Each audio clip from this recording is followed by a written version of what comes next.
Hello everyone, আসসালামু আলাইকুম। আশা করি সবাই ভালো আছেন। এই তো প্রতিদিনের মতো আজকে চলে আসলাম নতুন একটি ব্লগে।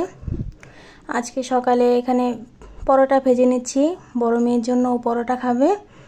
আর এদিকে দুপুরের জন্য রান্না করব। আজকে দুপুরে বেশি কিছু রান্না করব না, ইলিশ মাছ ভুনা করব আর ডাল আছে, ডাল পাতুরি।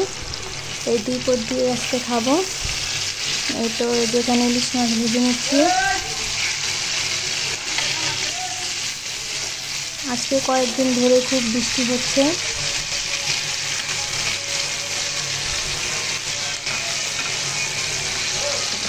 এখানে মাছগুলো ভাজছি, এগুলো ভুনা করব।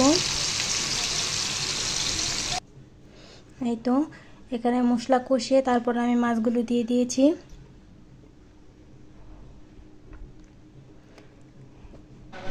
হয়ে গেছে আমার ইলিশ মাছ ভুনা। আমরা সবাই খেয়ে নিয়েছি দুপুরে। আর বিকেল দিকে যে আমার দুই মেয়ে আর ওর বাবা, এই তো। আর সন্ধ্যার দিকে একটু হালিম বানিয়েছিলাম।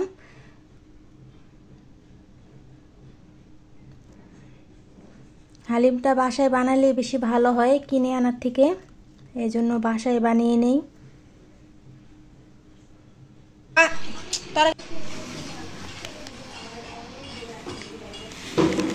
তো আমি পুরো প্যাকেটটা এখানে ঢেলে নিয়েছি। আর এখানে আমি 3 কাপ গরম পানি দিয়ে 1 ঘন্টার মতো ঢেকে রেখে দেব। আর এদিকে মশলাটা আমি বের করে নিচ্ছি।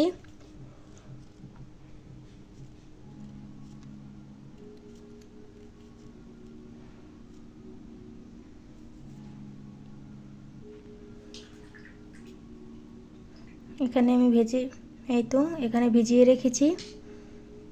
এখন আমি 1 ঘন্টার জন্য এটা ঢেকে রেখে দেব। আর এদিকে সন্ধ্যার দিকে আমার শ্বশুর এখানে মুরগি পাঠিয়েছে। আজকে রাত্রে খিচুড়ি খাবে মুরগি দিয়ে। মুরগি, তারপর লবণ আর তেল পাঠিয়েছে।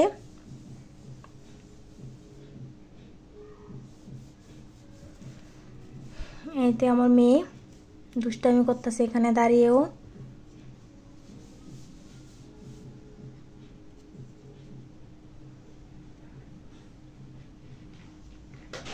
আর এদিকে আমি তো হালিমের জন্য মাংসগুলো, এখন এগুলো আমি ছোট ছোট পিস করে কেটে নেব।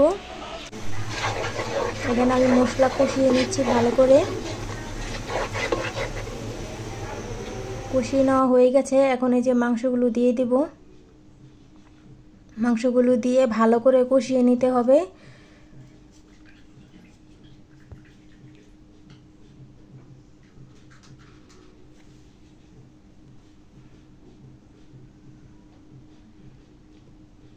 এই তো আমার হয়ে গেছে হালিম রান্নাটা।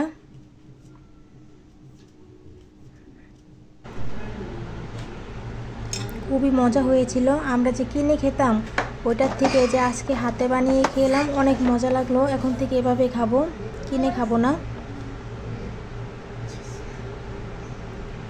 খুব মজা হয়েছিল হালিমটা।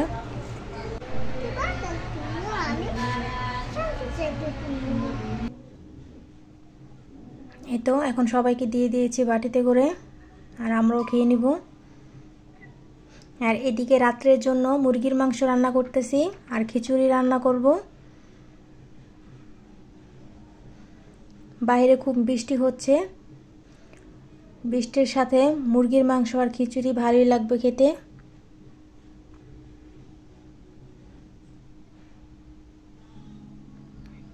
আসলে বৃষ্টি আসলে খিচুড়ির কথা মনে পড়ে।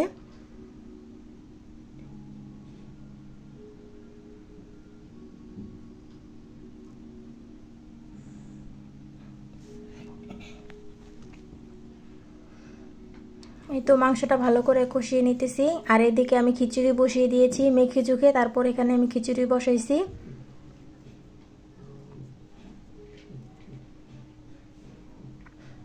এদিকে আমার মুরগির মাংসটাও হয়ে গেছে। এই তো মুরগির মাংসও হয়ে গেছে, খিচুড়িও হয়ে গেছে। এখন আমরা সবাই খেয়ে নেব। আল্লাহ হাফেজ।